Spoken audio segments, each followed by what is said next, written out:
Welcome, folks.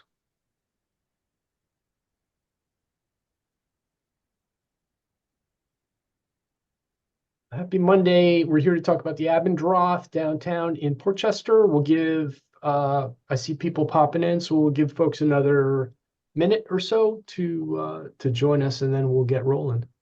Okay. One moment. Be right back, Andrew.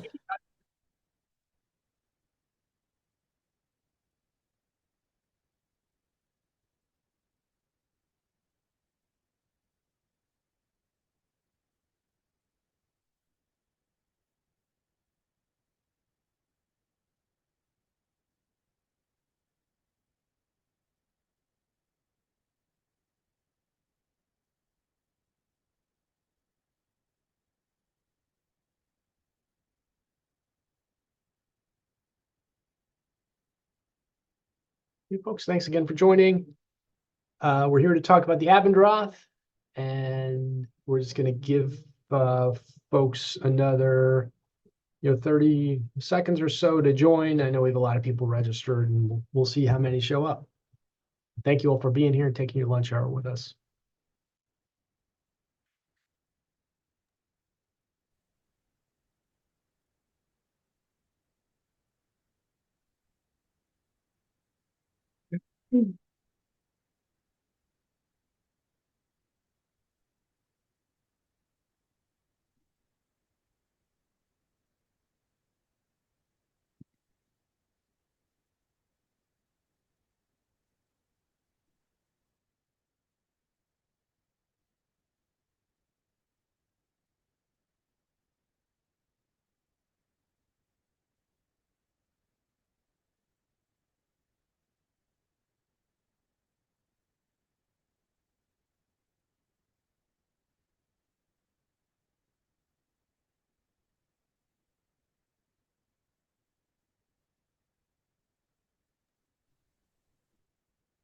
Folks, welcome. Let's see, Bridget is already ahead of the game. She's got a question dropped into the Q&A box. So if you have questions as we go along, please feel free to drop them into the Q&A function on Zoom. So, on my screen that shows up at the bottom of the screen, yours may be somewhere else if you're on a device or whatever. But you just type your questions in, and we'll either get to them as we're kind of going through the presentation, or we'll leave plenty of time at the end to go through them one by one. Bridget, we'll get into the financial qualifications and in this presentation for sure. And you can always go download the brochure at affordablewestchester.org or on HomeSeeker, the county's website at HomeSeeker, to get more information about these income requirements. All right, it's about 12:04, so maybe, I see Linda's joining us. All right.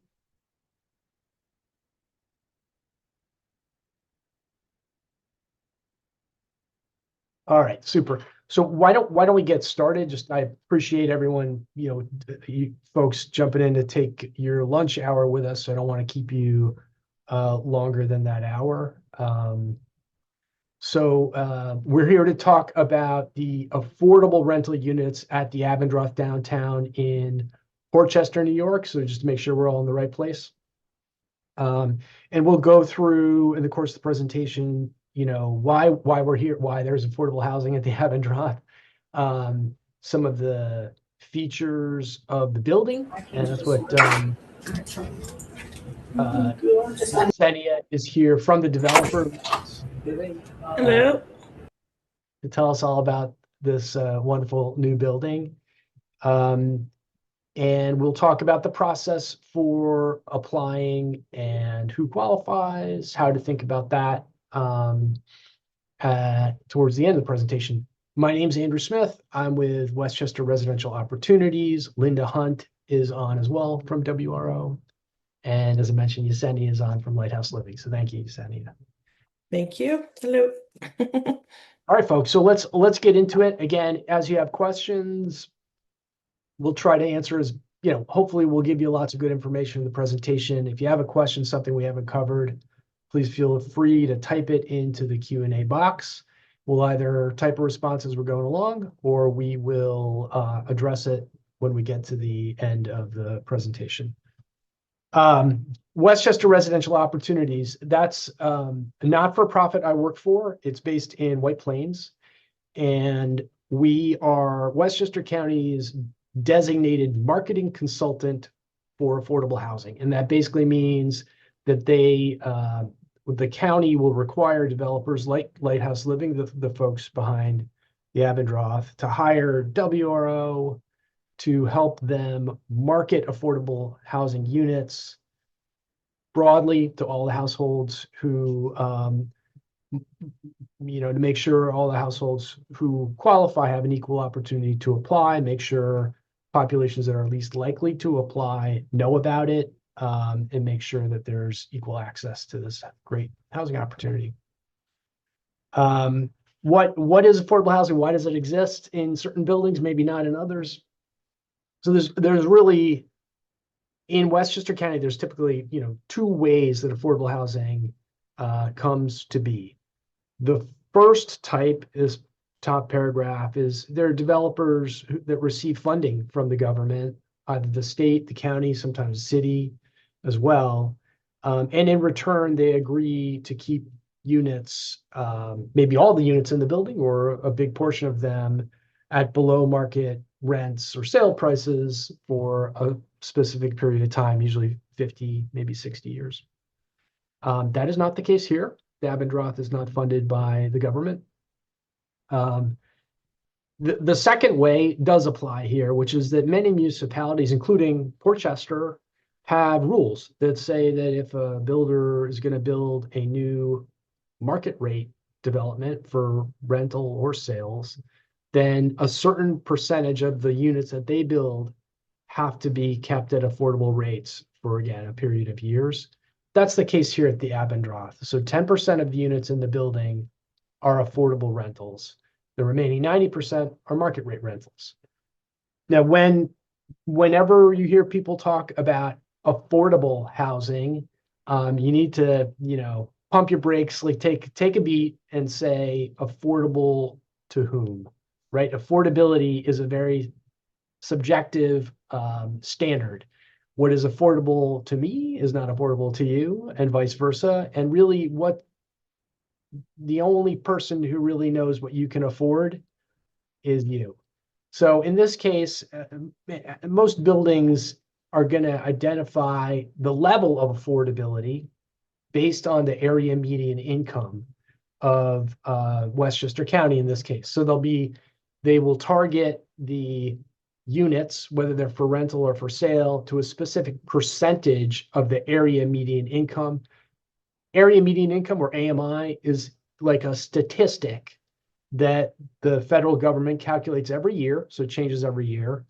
And it's basically a type of average of the household incomes in Westchester, which, as you know, Westchester is a very expensive place to live. It's quite high. But when you hear people talk about 50, 60, 80% of AMI, that's what they're talking about. That's sort of average income level. In this case, the Abendroth has, again, it's 204 total rental units. 21 rental units are available by lottery and are affordable rental units at 60% of AMI. We'll go into the details of what that 60% means, the income levels and all that in a second. But I wanted to turn the presentation over to Yesenia at this point to talk about the building, the location, the amenities, all that cool stuff that we all love to hear. We're right smack downtown in the middle of Portchester, and I will let you take it away. Okay, hello everyone. So as Andrew mentioned, it's 204 apartments conveniently located in the downtown heart of Portchester. For the 21 units, it's a mixture of studios, one bedrooms, and two bedroom units. They range between 400 to 573 square feet.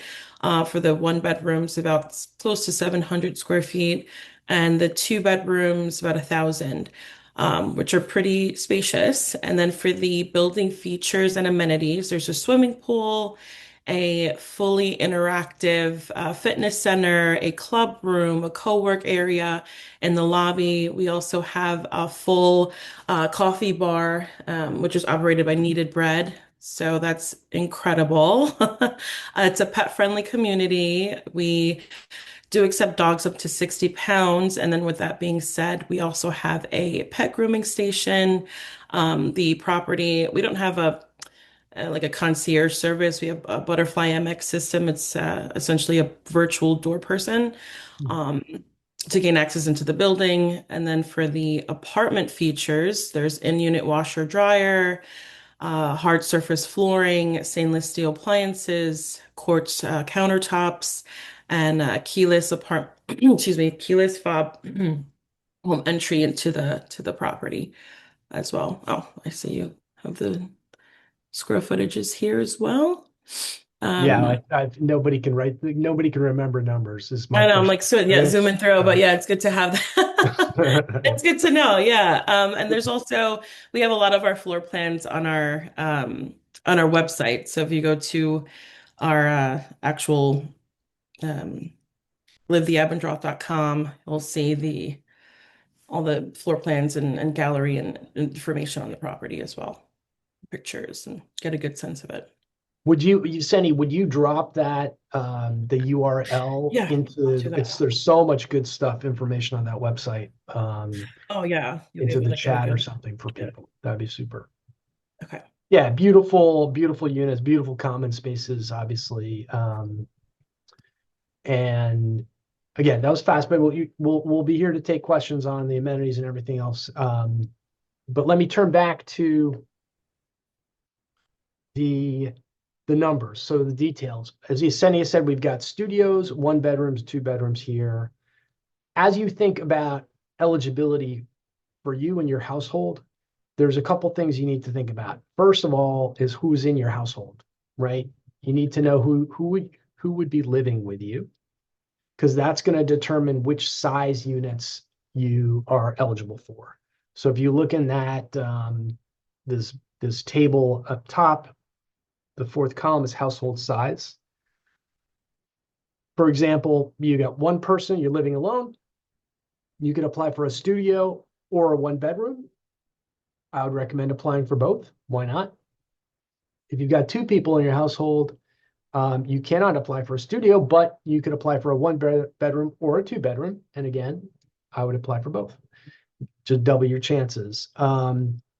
The 2 bedrooms, the 1 bedrooms have a 1 to 3 person occupancy, and the 2 bedrooms, 2 to 5 people. So all things to keep in mind. And household size, how many people are in your household? Very important concept when we talk about the next sort of concepts, which are maximum income and minimum income. Maximum income, if you look down below at this chart here, 60% AMI, I mentioned these units are affordable at 60% of the area median income. So right now, as of June, July of 2026, those dollar amounts are listed below. So those are the maximum incomes that your household size is allowed to have. Obviously, who's in your household matters, among other things, because it determines which of these numbers applies to you, which maximum you're targeting. So your total annual household gross income has to be below the applicable standard. If you have 3 people, it's 91,600, for example. Okay, so that's maximum income, but then minimum income. So the Abendroth, they are a landlord. They want to know that you can pay your rent. It's affordable, yes, but it's not free. So minimum income is designed to ensure that your gross household income is sufficient to pay the rent. For a studio, and this is on the top again, column on the right, you'll see that minimum income of 53,460 for a studio, and on down through a 2 bedroom at 68,700. You know what you can afford, right? So this is the standard that that the property manager has provided us for what they want to see in terms of your gross household income. You can look at the monthly rental amount That rent is what you're going to have to pay every month. You know what your other expenses are. You have to figure out for yourself whether that's affordable, right? Um, Note that the monthly rent includes hot water. It does not include electric. So you're going to get separately billed for your electric and your water sewer. So those charges will appear as an addition to your rent. All right, a lot of information here. You can see the unit mix, 5 studios, 9 one-bedrooms, 7 two-bedrooms, and lots of other information here. Minimum incomes, and we talked about on this right-hand column, if you have a Section 8 voucher, City FEPS voucher, some sort of voucher, housing voucher, those income requirements obviously are not going to apply to you because you don't pay all of your rent, right? You have a voucher that pays a portion of it at least. So that's don't be turned off by that standard if you have a housing voucher. All right. So we're talking a lot about income and about your household occupancy numbers and stuff like that. Income calculations and obviously the occupancy restrictions are based on who lives in your household, which is everyone who's going to be living with you in the apartment. You need to identify those people now when you apply so that you're completing the application with information for all of them. The household income is the income of everyone in that household. So you need to know that information as well as, identification information and some other stuff to fill out the application. When you think about income, it is income from all sources, not just like employment or gig income, but also Social Security, alimony, child support, disability payments, your housing voucher. If you have a housing voucher, investment income. So if you get distributions from a retirement account, or you get dividends that you rely on to pay, or interest income that you rely on to pay your expenses, everything counts as a default. Okay. Right. So you're calculating your income mostly to make sure you fall below that threshold. But obviously, just because you qualify as being below the maximum income threshold, that doesn't mean that you can afford it, right? So as we talked about previously, the Abendroth has those minimum income requirements for each size units based on the rent that's being charged. Again, you have to analyze for yourself whether you can afford the rent, again, because what your expenses are better than Yesenia or anyone else. So make sure that you're comfortable with the rent amount. And again, you have electric, sewer, and water that you'll be paying for. Hot water is included. This is, the Abendroth, Lighthouse Living runs the Abendroth. They are a landlord like any other landlord. So in addition to the things we're talking about, they may have their own screening requirements. They may look at your credit score. They may look at your criminal history. They may ask about your rental history or landlord references. All that stuff is fair game. They're a landlord just like any other landlord. They just happen to have some units that are subject to these kind of restrictions on how much they can charge and who's allowed to occupy them. All right, let's talk about process a little bit, and then we will turn to your questions. So the process is applications are due September 1st to be in the lottery. You want to be in the lottery, obviously. If you apply after that deadline date, 4 p.m. on September 1st, your application will be received, but it'll go onto the wait list. So all the people who are in the lottery will be before you. So if at all possible, you want to apply before 4 p.m. on September 1st.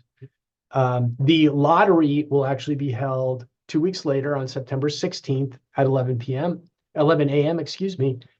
It will be held electronically on the county's, the Westchester County Home Seeker platform. So there's no public drawing of numbers or anything like that. They run it electronically through their system. And then if you will get notified of your lottery number by that system. So typically it's going to email you your number really quickly after the lottery is run. You'll get an email from them with your lottery number, or you can log into your account and look at your dashboard and see what your number is. you can also see all the other stuff you've applied for if you've applied for other things. If for some reason you don't have a good email in the home seeker system, it doesn't go through, the email doesn't reach you for some reason. If we can figure that out, we're gonna step in and send you a letter. So we will try to make sure that everybody gets notified of their lottery number. If September 17th, 18th, 19th, whatever, give it a week. If you haven't heard in a week, you can log into your account on HomeSeeker, check it there. Maybe the email went to spam or whatever. If that's if you can't see anything there, you don't have an account on HomeSeeker, go ahead and give us a call if it's been a week or 2 weeks, and we'll tell you what your number is.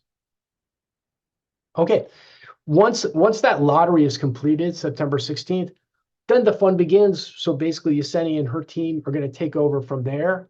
They are going to look at your look at the lottery list, start at number 1, go down the list until they have filled the 21 units. They're going to do the income qualification. So basically, they're going to require documentation from you to show that you do have income that is equal to what you put on the application to verify everything you said. They are going to ask for all kinds of identification information to know who you are, who would be living with you, and do the rest of their tenant selection work like any other landlord. Word to the wise: be responsive. When they start working to fill these units, they're going to email probably a lot of people at the same time. They're going to give you a deadline to respond. Make sure you respond quickly. Always meet your deadlines. Their job is to fill the units. Lots of people want them. There'll be thousands of people in the lottery. And if you don't respond by the deadline they give you, they will deny you and move on. That is their job. It's nothing personal. That's just the way it goes. They're trying to fill these units as soon as they can. First occupancy somewhere around October, maybe into November. Anyone, they'll go down the list until they fill the unit. So anyone that they don't get to on that lottery list, that's going to become the wait list going forward. So if they have a vacancy 6-12 months out, they will go back to that wait list and start calling people up off the wait list. Again, anyone who is applying after the lottery deadline of September 1st is going to get basically added to the back of that wait list effectively. All right. How to apply. You can request a paper application from WRO, and we can email it or mail it to you, and then you can submit it either by hand at our offices in White Plains or by mailing it back to us. Or you can apply online via HomeSeeker, the Westchester County website that is set up to accept affordable housing applications. Please, please, please, if you have access to a computer, even a cell phone that can access the internet, strongly encourage you to apply electronically via HomeSeeker. It's a super convenient way to apply. You have to set up an account, but once you set up your account, it makes it super easy to apply for this, but also other affordable housing opportunities that come along.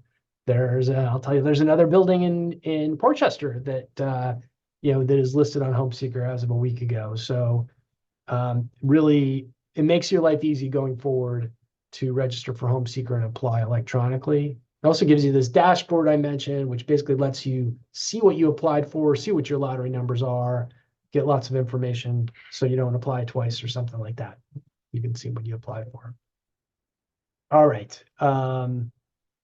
That's it. So if you're, looking to get more information, our email address and phone number here at WRO are presented on the screen. You can also go to our website, affordablewestchester.org. You can download the brochure that has like all that, all the numbers, all the financial information and stuff like that is available in the brochures on our website. It'll also link you right into HomeSeeker to where the opportunity is listed if you're ready to apply. And again, most important thing, if you are interested, if you think you might be interested, you're halfway sure, please apply and apply by September 1st. That is the deadline to be in the lottery, and you want to be in the lottery. All right, we did it. So that was record fast time. Let us go look at some of the questions we have online and see if we can answer those. Melissa asked, where can I apply for this particular lottery? So again, the the applications are being received on the county's home seeker website, homeseeker.westchestergov.com. You can also get there by going to affordablewestchester.org if that's more familiar to you. And that will lead you to the online portal to apply. Parking. Yesenia, I think this is one for you. Can we talk about parking kind of generally? And then there is a specific question for tenants with disabilities with caregivers. But do you want to talk just generally about the parking situation? Yeah, so parking it's valet only.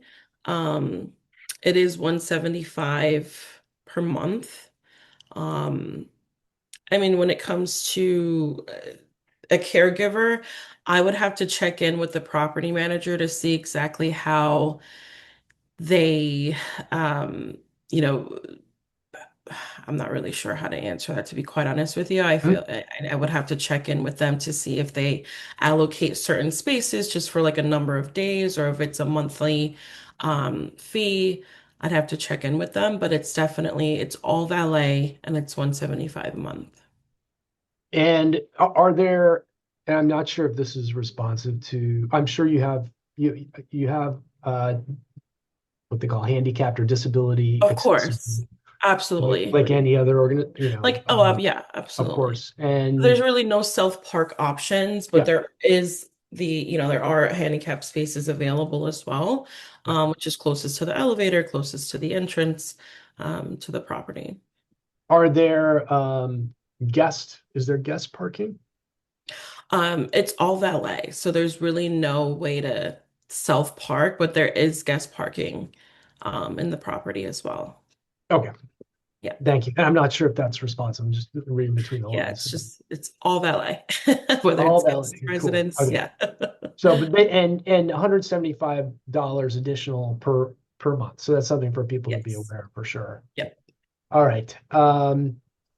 Another person asked, by how much can the rent increase, and are there any additional fees we should pay? I have to pay for amenities.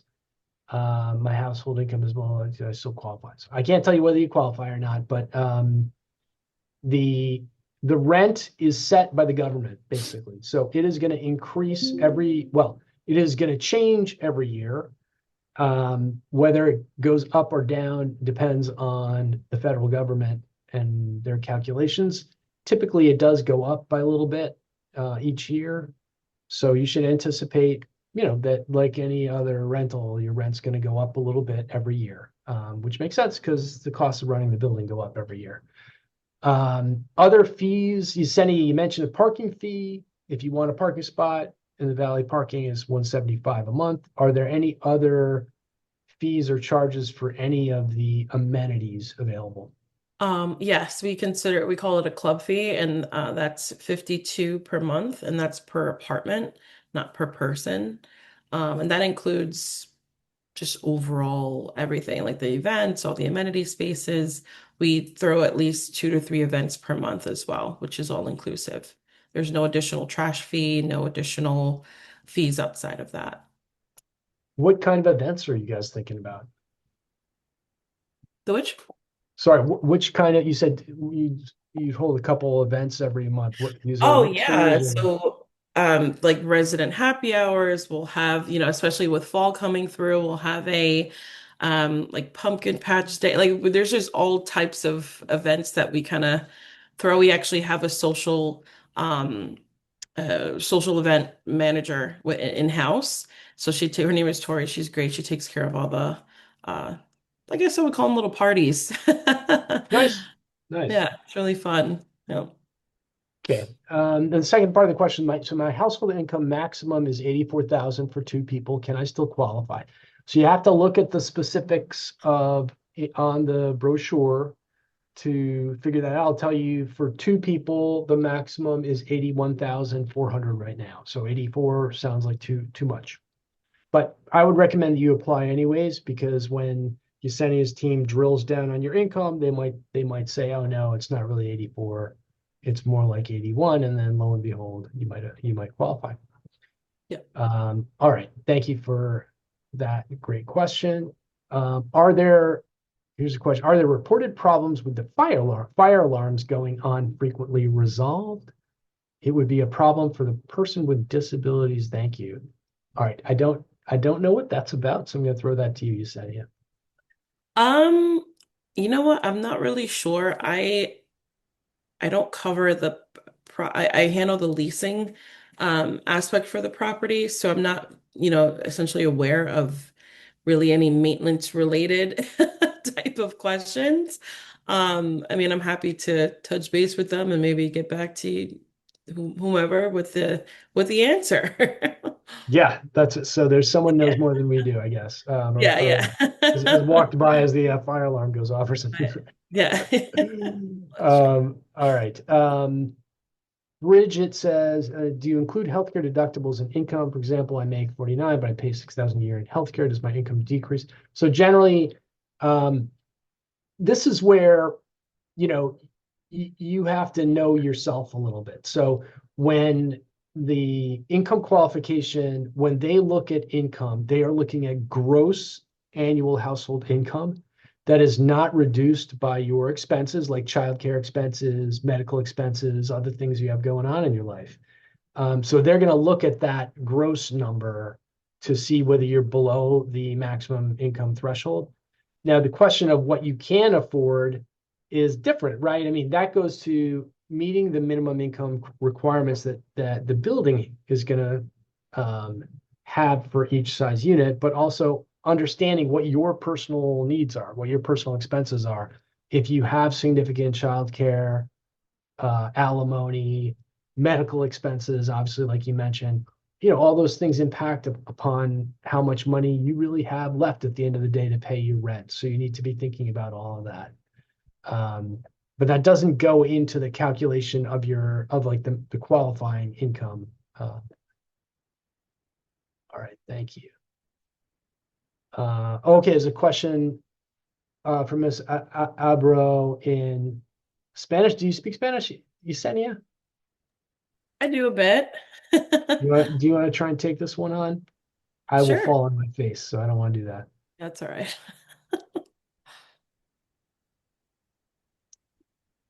I Can don't you think do you question. see the question in the Q&A box? I don't think I do. All right.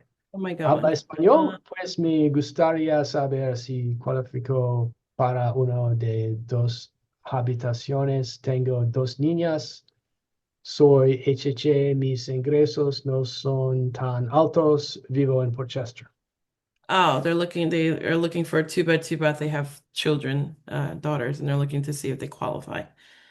That's more of a question to, yeah, we'll need an actual application to verify that. Vamos a necesitar ver su aplicación primera para ver si usted cualifica para el apartamentos. Thank you. Yeah. All right. And Latanya asks, are there any other documents we need to have prepared while we wait for the lottery? So the nice thing about the way the county system is set up is that to apply for the lottery, you don't need to upload any documents.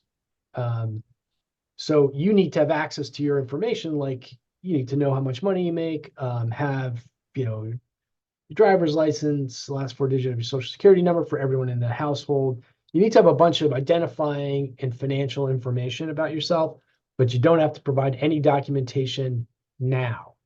That's going to come up after the lottery if and when your number's called. And Yesenia's team is going to ask for a whole list of documentation to support your identification. So they're going to need identity ID for everyone in the household.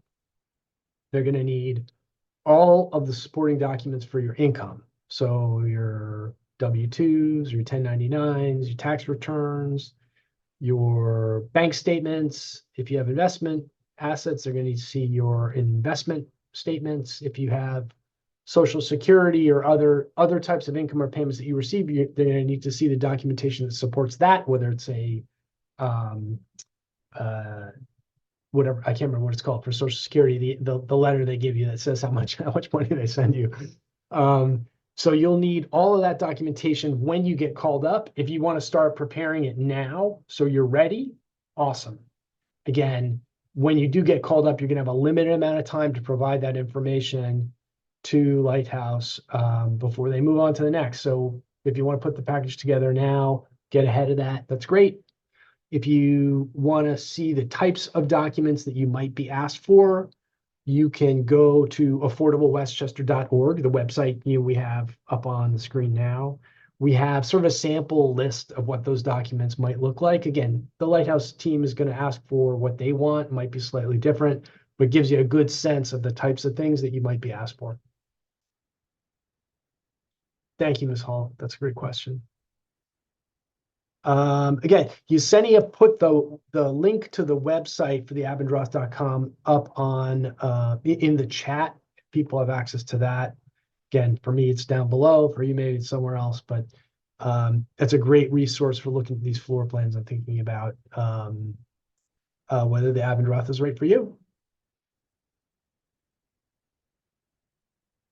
Okay, any other questions anyone has?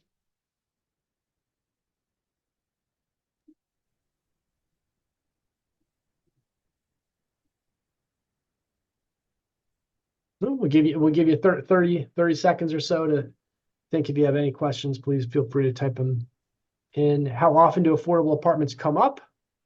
Well, we don't know in this building. So there's 21 units and they'll be leased probably 1-year leases. You said you're going to do 2-year leases at all?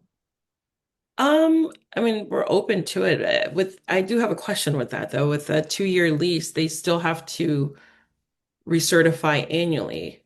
Correct. Right. Like, So so there's then go affordable, with a 12-month. right. So affordable housing, so you have to qualify initially to get into the apartment, but then you'll be required to kind of recertify, go through the same process of proving, what your household income is basically once a year going forward to make sure that you're still eligible to be in the unit. And there's some flexibility around that, Yeah.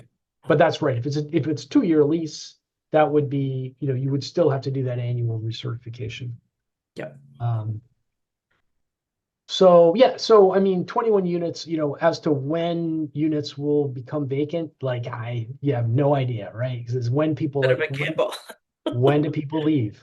It's enough units that there'll probably be some turnover within a couple of years. But you just never really know how much. All right, and then there's a request to put the link to the website in the Q&A, so I'll do that for sure.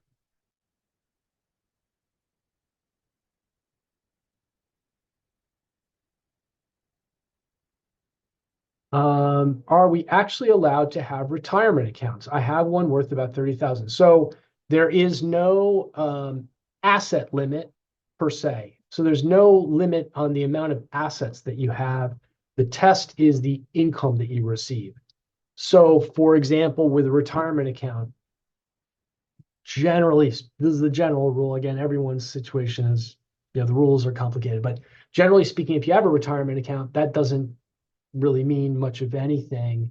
Those assets don't really count for much of anything unless you're receiving regular distributions out of that retirement account. You're retired, that's what it's for, right? You're receiving a certain amount of money out of that retirement account every month or every year.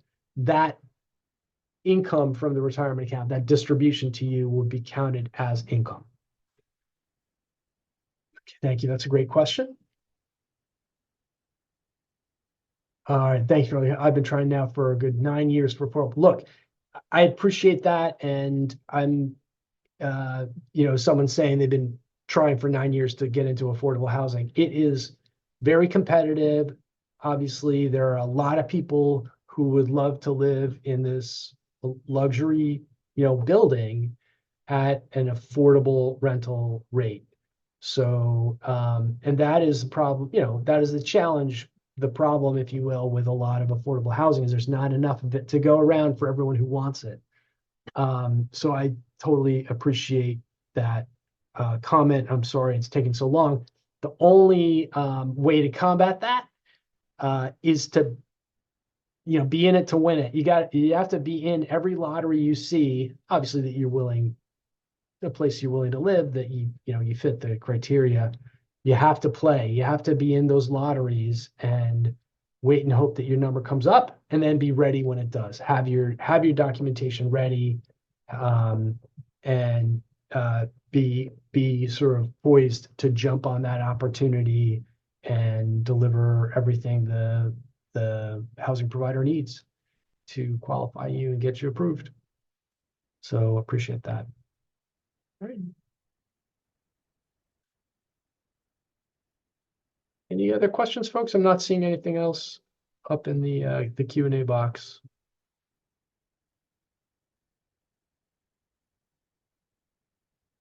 All right. Well, if not, thank you all so much for joining today, taking your lunch hour with us. Yesenia, thank you so much for being here. Thank you.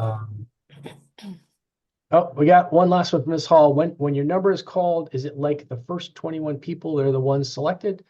Yes and no. So they have to go in lottery order. That means they have to start with number 1 and go through number 21 to start with. But chances are not all those people in the first 21 are going to qualify. So they likely will have to go beyond number 21 to fill all 21 units. That seems to be the pattern. They might have to go through a couple hundred applicants to get there. But that's right. It's all in lottery order. So start with number 1 and keep going until the units are filled. Thank you. All right, folks, we'll give it 10 seconds, see if there's any other questions.